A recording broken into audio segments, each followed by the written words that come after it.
Tommy Dreamer was considering killing Paul Heyman and committing suicide for real at WrestleMania 17. Tommy Dreamer's latest House of Hardcore podcast deals with depression. Dreamer says he did this podcast because he hopes to help others dealing with depression. Dreamer talked about cutting himself and then almost jumping out of a window after being rejected by a girl in a high school. The other story happened when he was an adult shortly after ECW shut down. Dreamer said he had a lot of his own money and his parents' money invested in the company. Paul Heyman, who I thought me and him were super tight, he screwed me over big time. He was in the WWE the whole time. I had turned down hundreds of thousands of dollars to go to WCW. Now I was unemployed. I went from a $750,000 offer and Paul Heyman crying to me that if I leave ECW, it would go out of business, and meanwhile he was getting a paycheck from WWC. I don't begrudge him, but then I did. Dreamer said he was very depressed around this time. He said it was the worst time of my life, it really was. I was just doing indies and I was making decent money on indies. I lived at home but I was sad. I focused on working out, which was my masking agent. Dreamer said he got down to 225 pounds around this time because he masked his sadness by working out. Dreamer said he watched the 30-30 documentary on NFL's Junior Seau and noted how Seau had a lot of deep-rooted issues due to financial issues and CTE. Dreamer said, I probably have had some CTE and that's gonna be a whole other discussion, but man, I was sad. I was sad every single day.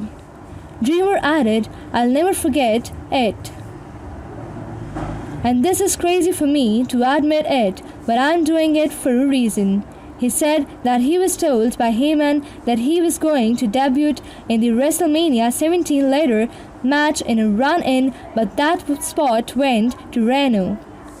Then he was told that they were going to include Dreamer in the hardcore match, but plans changed. Dreamer said he was in Houston for an indie show and saw a sign that said, Guns Welcome. He said that sign resonated in his head. I'll tell you what I wanted to do, and it's sick that I think it this. At WrestleMania, I was going to hope the rail and I was going to whack Paul E. in the back of the head right at the announce table, and I was going to back myself to be an ultimate meteor, hit my post, crack, boom, pull the trigger. Dream said it was an insane thought, but that it was his was thinking about every day around that time because he was so severely depressed and mental with rage. Dreamer said he needed help and it came in the form of a phone call from Jim Ross. I remember having these thoughts. It was bad I had a gun. Dreamer said he needed help and it came in the form of a phone call from Jim Ross.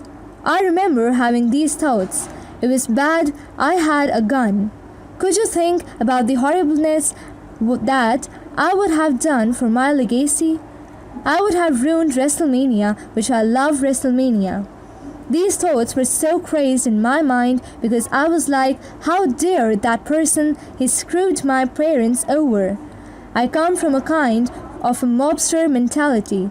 In my head I was like a man. I would become infamous, which is being famous for the wrong reason. I'm glad I didn't do it, but when the phone call came from Jim Rose and it said, Hey Tommy, it's Jim Rose. Just want to let you know, we're still thinking about you. We're gonna get the deal done. Just gotta hang tight. Thank you. Dreamer said he never told this to Jim Rose and said JR is the only boss that never lied to him.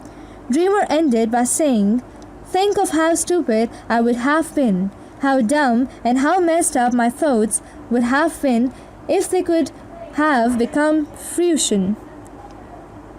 I'm so happy I didn't do it, and I'm so happy that I did get that phone call from someone who was a stranger to me. I barely know the guy.